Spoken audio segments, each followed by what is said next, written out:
In this video essay, I will be discussing expanded cinema as well as taking a look at ancient rock carvings and comparing them to a 20th century expanded cinema piece to discuss the nature of the rock carvings as expanded cinema and in turn discuss cinema's relationship to the screen.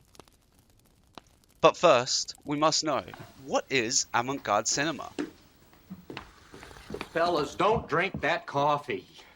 You'd never guess.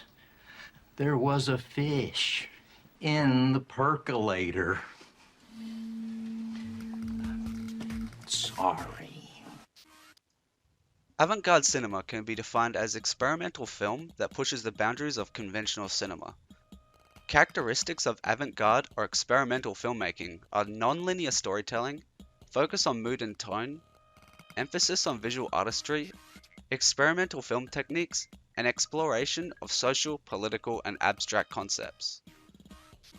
Examples of classical experimental filmmaking being Eraserhead, or Twin Peaks Fire Walk With Me by David Lynch, You want to commit suicide.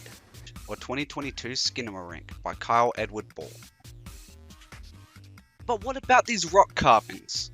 Well, according to Christopher Chippendale and Frederick Baker, two archaeologists from the University of Cambridge, several Copper Age stone carvings have been proven to be a form of proto-cinema. Due to the depth of these carvings, they only appear when directly illuminated by the sun. As the sun arcs over the landscape, the images leap out and disappear in a linear fashion that shows the events of the story. These carvings even capture realistic motions such as that of a bird in flight or the arc of a spear. The entire valley where the carvings are found act as an amphitheater. With the sun as a projector and the stone walls acting as screens, the natural structure of the mountains even acts as an acoustic boost, with clearly audible echoes while standing in front of several key carvings. These carvings are well over 4,000 years old, certainly being some of the earliest examples of the cinematic experience. But how are these rock carvings considered cinema without there being an actual film? But to know all that, we're first going to have to know about expanded cinema. Expanded cinema is a section of avant-garde filmmaking.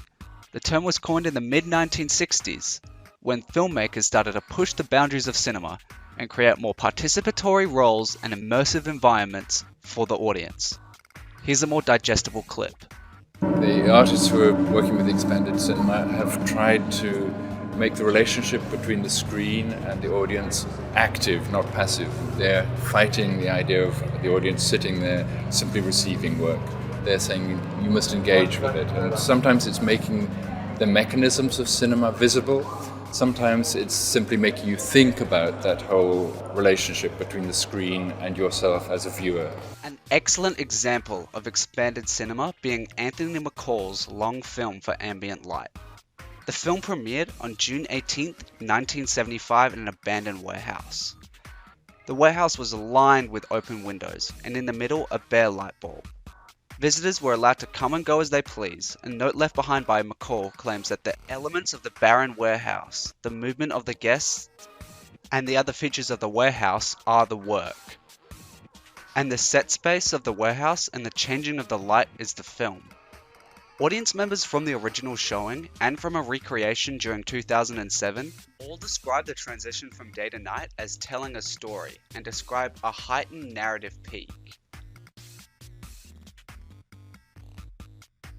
Long film for ambient light helps contextualize the rock carvings into expanded cinema.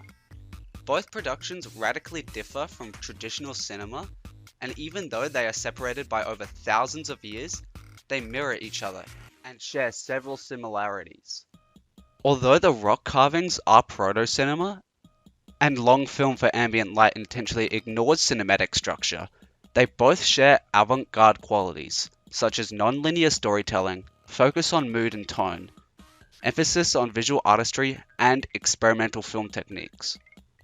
The rock carvings being 4,000 years old and still sharing the qualities of a 20th century expanded cinema piece shows how timeless the cinematic experience is and how ingrained in our culture it is.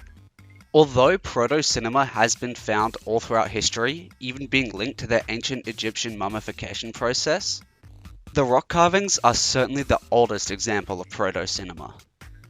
To briefly summarize this video essay, With our knowledge and understanding of avant-garde film and expanded cinema, we conclude that film, within the context of expanded cinema, is no longer defined by the screen, as shown by the cinematic experience being present within the rock carvings and a long film for ambient light.